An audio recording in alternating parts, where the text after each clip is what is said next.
What is going on YouTube? This is Jim back with another video here to talk to you guys today about your PlayStation Plus games for May. And there are 3 of them. They're not as good as other months. And I'm going to give you guys my thoughts. And as usual, we're going to go through the Metacritic scores. But before I do all of that, I would love for you guys to subscribe to the channel. I've been working really hard on getting some cool new formats for you guys. Hopefully you appreciate it. And it's not just the boring web page. Hopefully you like this a little bit better. So leave some comments below. Let me know your thoughts on the format. But for now, let's stick to the content. And here you guys have it. May's PlayStation Plus games have been announced. There are 3 of them. One of which is for the PlayStation 5, which is Wreckfest. One of which is for PlayStation 4, Battlefield 5, and the other one also for PlayStation 4, Stranded Deep. And I have actually played Wreckfest, and I did a video on it, and I didn't like it.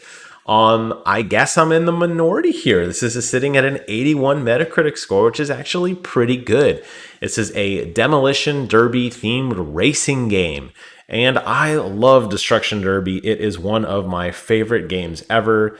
I still bust out my old PlayStation 1 to play Destruction Derby. That's how much I love this game. So I like that format of cars and damage and wreckage and fun. But this game just didn't really do it for me. I got a little snippet here. I'm going to mute the audio. I got a little snippet here of some gameplay, and it's beautiful. It's beautiful to look at. It runs at 60 frames a second. Now, this was on my computer. So obviously it's going to look really good on my computer. I got this from Game Pass. But it just didn't really do it for me. There was a lot of issues with some of the physics, believe it or not, and the gameplay modes were kind of boring, and the AI was kind of dumb. I know people who bought this game, who played it and said it was fun, and then a week later I asked them about it, and they hadn't touched it. So you take that for what it's worth. But that is your first game. Your second game is Stranded Deep, which sits at a horrendous 64 on Metacritic. And I will say that's a little biased only because there's only been 5 critical reviews. This really seems to be more of like an indie type game that just didn't get a lot of love, despite the fact that it's got Telltale games associated with it. We all know Telltale Games has been going through a lot. They closed, they reopened, they got bought out, they turned into Skybound, but they didn't turn into Skybound. I don't know. When I see Telltale, though, I immediately think bad technical problems. All the Telltale games suffered from a very bad engine, and it stuttered and stammered, and it ruined a lot of experiences. And I did not even finish the Batman Telltale game series because I was tired of playing cutscenes where I couldn't control my character, or the sound effects vanished, or the overlays were missing. So I do believe that this is at a 64, despite the fact that there's only 5 critical reviews. The user score sits at a 5 out of 10, and a lot of people said it's just not great. Now, it is a survival game, and there are great survival games out there. That's the thing I would caveat. There are really good survival games out there. I don't know if Stranded Deep is going to be one of those. Rest assured, I haven't played it, but rest assured when it comes out, I will be doing a video on it probably sometime towards the end of next month. I'm going to check it out and give it a whirl, and I'll give you guys my thoughts. But survival games typically hinge on you working towards an end goal, escaping somewhere, or fighting a final boss by gearing up, or building a raft and sailing away, or something along those lines.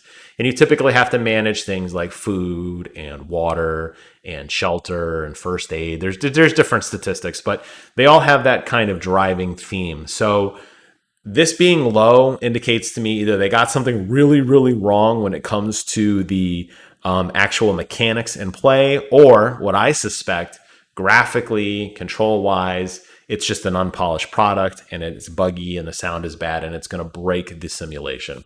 So more to see on that. Lastly, and very controversially, not an ad, very controversially, Battlefield 5, which, interestingly enough, with the partnership between EA Play and Xbox Game Pass, you can now pick up pretty much every Battlefield game. Sits at an 81 Metacritic score with 52 critical reviews, but you see it as well as I do. That user score sits at a paltry 2.9. Now, this reviewed poorly because people were frustrated the woman that there was a woman on the cover. They said that that's not true to war, that a woman shouldn't be front and center. You know, war is a man's thing. And that's really what these reviews are about. I'm not going to click on them because there's probably some really nasty language in there. But this game got reviewed bombed solely because of that, which it's a shame. You guys know me. You know I love almost exclusively playing with female characters, primarily fueled from my love of Samus Aran. And I've told that story 1,000 times from Metroid, but I'll say that that's why this game got a bad user score. Despite that, I don't like this game either, but not for that. This game suffered extensively from too much itis. The Battlefield said, oh, we're going to include the ability for you to drag injured people away to heal them behind enemy lines. Feature creep, too much itis. It didn't happen. Oh, this game's going to include a giant ripoff of Warzone where you're going to drop in and we're going to call it the fire. You know, fire's going to close around you. And it was incredibly unfun to play. They didn't focus on the right things. The destruction was limited in the world. I didn't play the campaign. Maybe it's great. I don't know. It didn't run well. The draw distance was messed up on PC and you had a lot of pop-in and the gun balance was off and the list goes on and on and on.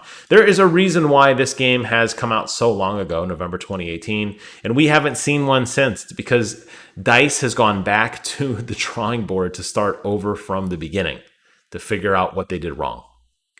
And I suspect that the next Battlefield, you will see a complete rebrand. They said it's going to be a spiritual successor to Battlefield 4, which is the one that everybody liked.